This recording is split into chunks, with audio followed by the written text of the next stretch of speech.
नमस्कार दोस्तों। जैसा कि हम लोगों ने फिजिकल जियोग्राफी प्रारंभ किया है, तो उसी क्रम में आगे बढ़ते हुए आज क्लास 5वां हम लोग पढ़ने वाले हैं। तो कल हम लोगों ने चंद्र ग्रहण सूर्य ग्रहण पढ़ लिए थे।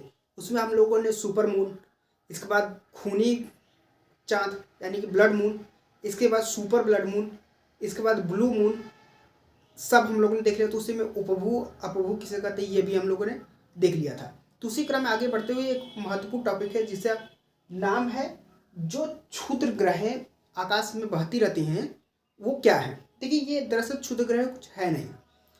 हम लोगों ने कल बताया था कि जैसे कि ये मान लेते हैं पृथ्वी है और ये पृथ्वी गति कर रही है। गति करते करते करते करते हो सकता है कि कुछ इसे टकराया हो, या फिर हो सकता है कि इस पे जो वायुमंडल बना हुआ है, गैसें बनी है, उसमें कुछ धूल हवा में उड़े हों और वो अंतरिक्ष में जाकर एक इकट्ठा होकर एक ठोस आकार में बन गए हों।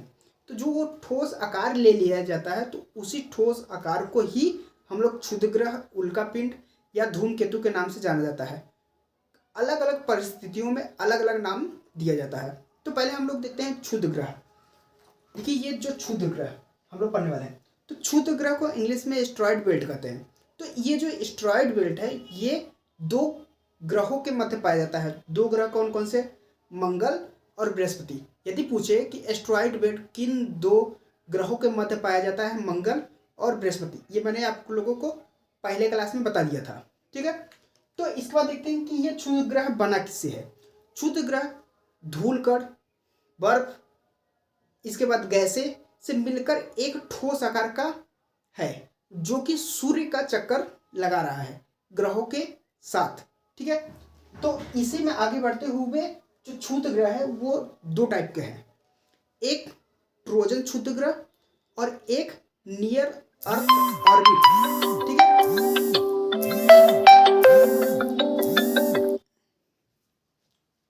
तो मैं ये लेने गया था। तो देखिए, नियर अर्थ ऑर्बिट दो प्रकार के हैं। पहला जो ट्रोजन है, एक सेकंड,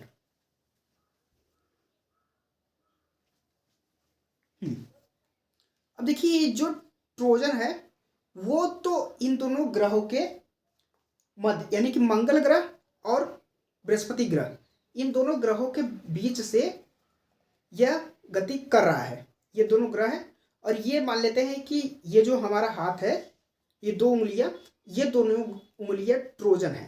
ठीक है, और ये रहा सूर्य। ये तीनों जो है कि मिलकर सूर्य का चक्कर लगा रही हैं।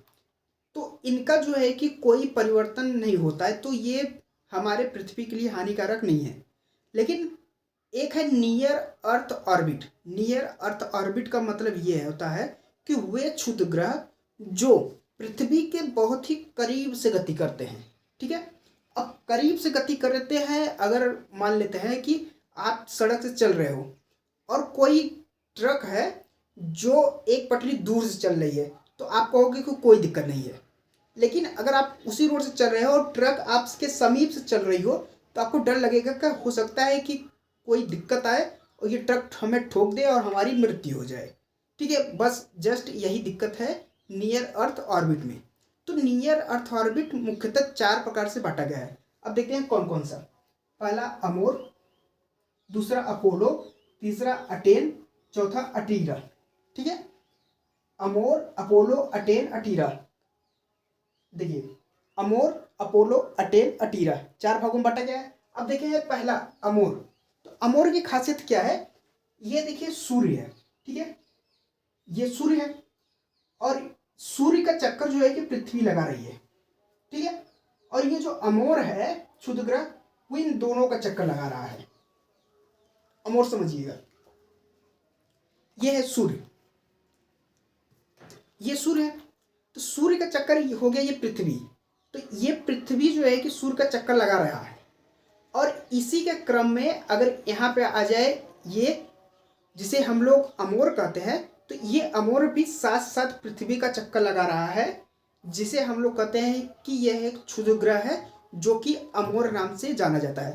तो यह जो है कि पृथ्वी के लिए हानिकारक कम है। दूसरा देखते हैं। देखिए, दूसरा जो है कि अपोलो। अपोलो कर क्या रहा है?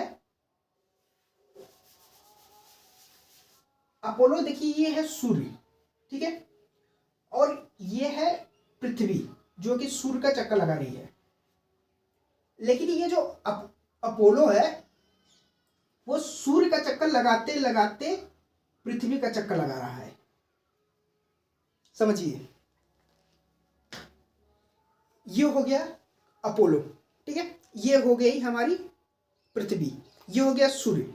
अब ये सूर्य है और ये पृथ्वी सूर्य का चक्कर लगा रही है, लेकिन वहीं पे एक ग्रह और उपग्रह आए, इसे एस्टेरॉयड बेल्ट आए जिसका नाम अपोलो है, वो यहाँ से चक्कर लगाने लगे, ये यहाँ से, समझ रहे हो कि जो ये पथ है इसका, ये गोलाकार पथ है, तो इस गोलाकार पथ में ये इस प्रकार से लगाने लगे। यानी कि अगर हम लोग यहाँ दोनों करें तो ये पूरा गोल गोल घूम रहा है और ये दोनों को लेते हुए साथ में घूम रहा है।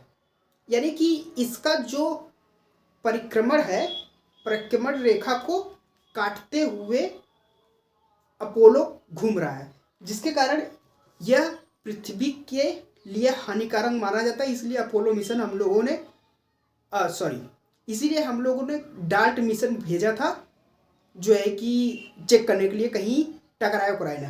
देखिए आप लोग समझ रहे होंगे, मेरे कहने का मतलब ये है कि ये सूर्य है,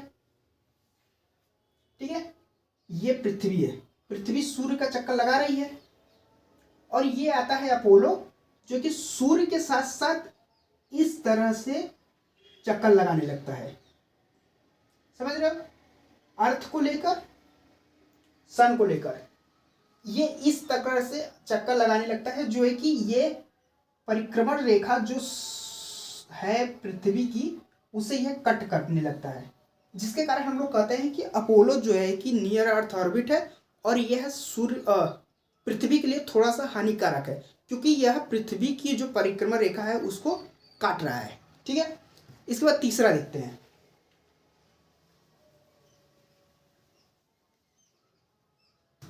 तीसरा जो है कि अटेन है। अटेन में खासियत क्या है, ये सूर्य है और ये पृथ्वी है, पृथ्वी सूर्य का चक्कर लगा रही है, ठीक है, चक्कर लगा रही है। लेकिन अगर यहीं पे ये जो अटेन आता है पृथ्वी को छोड़ देता है, यह सिर्फ सूर्य का चक्कर लगाने लगता है, लेकिन यह जो पृथ्वी का कक्षा है उसी को काटते हुए बीच से यह सूर्य का चक्कर लगाता है, इसे हम लोग अटेन करते हैं। अब देखिएगा, यह है सूर्य,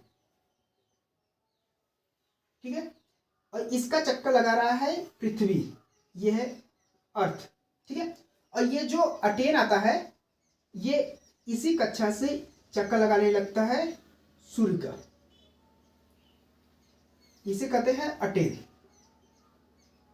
समझ रहे हैं कि पृथ्वी, इससे पहले जो अपोलो था वो तो पृथ्वी को लेते हुए चक्कर बीच से लगा रहा था, लेकिन यह जो अटेन है पृथ्वी को छोड़कर सूर्य का चक्कर लगा रहा है, यानी कि ये बीच से घूमते हुए जा रहा है, और वो जो था ये दोनों को लेकर इसका केवल वलय परिक्रमण काट रहा था, लेकिन यह परिक्रमण के साथ साथ पृथ्वी को छोड़ दे रहा है, ठीक है। तीसरा हो गया अटेन, और चौथा देखते हैं। चौथा है अटीरा। अटीरा कर क्या रहा है, ये देखिए है सन, ठीक है, और सन का चक्कर लगा रही है पृथ्वी, ये हो गया अर्थ। लेकिन ये जो अटेन है वो पृथ्वी के कक्षा के भीतर ही चक्कर लगा रहा है, समझ गए। जैसे कि मैंने पहला बताया था आप लोगों को, अमोर क्या कर रहा था कि पृथ्वी और सूर्य के दोनों मिलाकर से चक्कर लगा रहा था, और ये जो लास्ट वाला है अटीरा कर क्या रहा है, यीन और इन दोनों के मध्य में से केवल सूर्य का चक्कर लगा रहा है, ये देखिए ये बीच में आया केवल सूर्य का चक्कर लगा रहा है, समझ गए आप लोग। अब देखिए शुरू से बताते हैं। देखिए अमोर क्षुद्र ग्रह है जो कि पृथ्वी और सूर्य दोनों का चक्कर लगा रहा है, ठीक है। इसके बाद आता है अपोलो सूर्य और पृथ्वी दोनों का चक्कर लगा रहा है, लेकिन जो पृथ्वी है उसका जो परिक्रमण रेखा है उसको काटते हुए, ठीक है। तीसरा है अटेन अटेन जो है कि करता है पृथ्वी और सूर्य में से सिर्फ सूर्य का चक्कर लगा रहा है, लेकिन पृथ्वी का परिक्रमा रेखा काट दे रहा है। ठीक है, और इसके बाद है अटीरा। अटीरा सिर्फ सूर्य का चक्कर लगा रहा है और पृथ्वी की परिक्रमा रेखा को काट नहीं रहा है। ठीक है, ये क्षुद्र ग्रह हो गए हमारे क्षुद्र ग्रह, अमोर, अपोलो, अटेन, अटीरा। इसके बाद हम लोग देखते हैं धूमकेतु।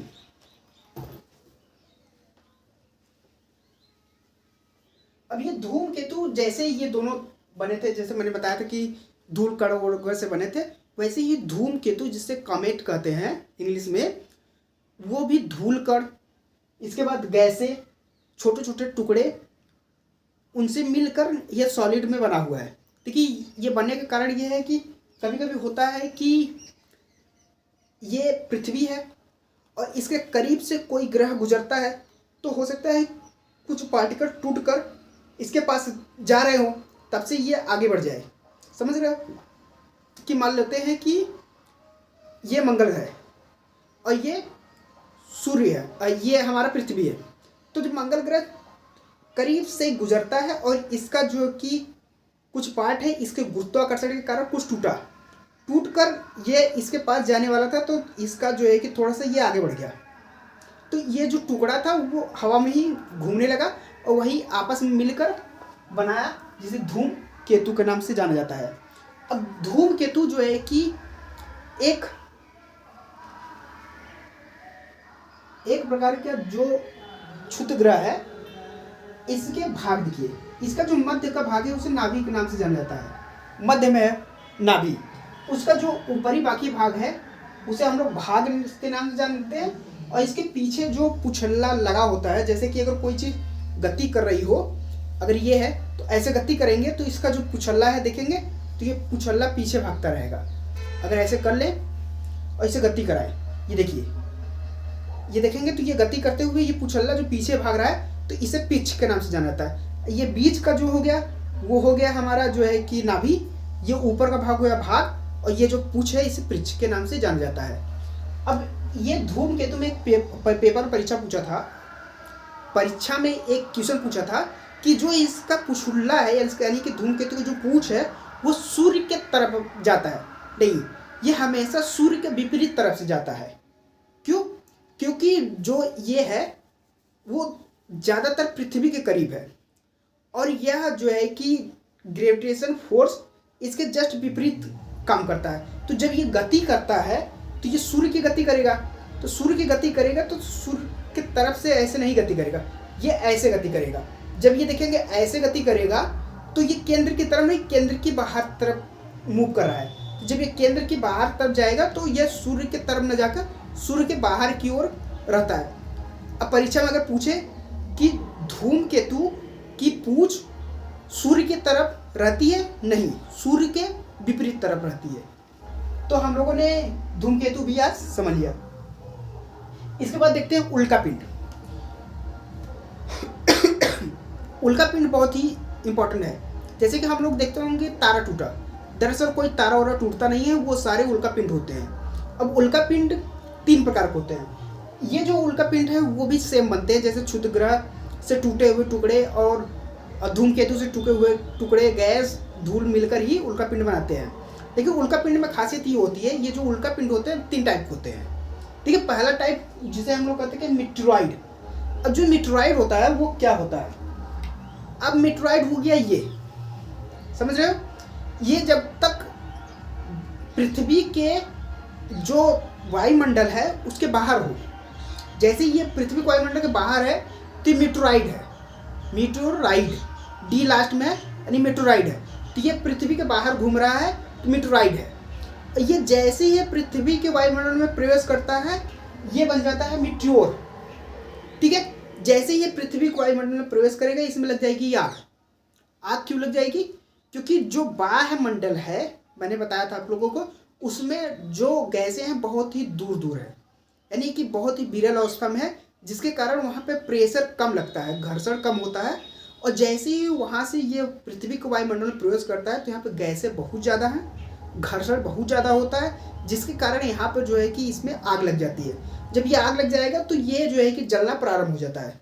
तो ये जो है कि जलते हुए पृथ्वी के वायुमंडल में घूमने लगता है। तो इसे हम लोग करेंगे मिट्योर।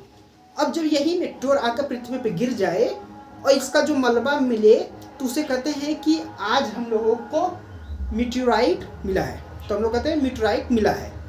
पहला मीटेओराइट डी, मीटेओराइट ये जब तक वायुमंडल में घूम रहा है, पृथ्वी को वायुमंडल में प्रवेश करते हुए मिट्योर, ठीक है, प्रवेश किया, आग लगी, मिट्योर। और इसके बाद जैसे ही ये धरती पे गिर गया, इसका मलबा मिला, उसे मीटेओराइट नाम से जाना जाता है। समझ गए? तो आज हम लोगों ने देख लिया क्षुद्र ग्रह, धूमकेतु, उल्कापिंड, कंप्लीट हो गया। अब ये देखिए पदार्थ की 3 अवस्थाएं होती हैं। पहला ठोस, दूसरा द्रव, तीसरा जो है कि गैस, चौथा प्लाज्मा, पांचवा अभी खोजा गया है जिसे बोस, BOSE, बोस के नाम से जाना जाता है। तो इस समय वर्तमान में अगर परीक्षा में पूछे, अगर परीक्षा 2025 तक हो, मतलब अभी कंफर्म नहीं हुआ है कि पांचवा अवस्था को माने या ना माने, लेकिन हो सकता है कि आगे चल के मान लिया जाए। अगर अभी तक पूछे तो पदार्थ की 4 अवस्था हैं, ठोस, द्रव, गैस, प्लाज्मा। और इसके बाद अगर कुछ टाइम बाद रिसर्च होने के बाद करंट अफेयर देखिएगा, उसमें बताएगा तो पदार्थ की 5वीं अवस्था मिल गई है जिसे बोस के नाम से जाना जाता है। बोस में अवस्थाएं क्या होती हैं? ठोस देखेंगे बहुत ज़्यादा सघन, द्रव उससे थोड़ा सघन कम, इसके बाद गैस बहुत ही ज़्यादा कम सघन, इसका प्लाज्मा बहुत ही कम सघन, इसके बाद जो बोस मिला है वो समझ लीजिए वायुमंडल टाइप का। ठीक है, तो आज हम लोगों ने स्टेरॉइड बेल्ट खत्म कर लिया है। अब कल की क्लास में हम लोग जो है कि देखते हैं क्या पढ़ेंगे।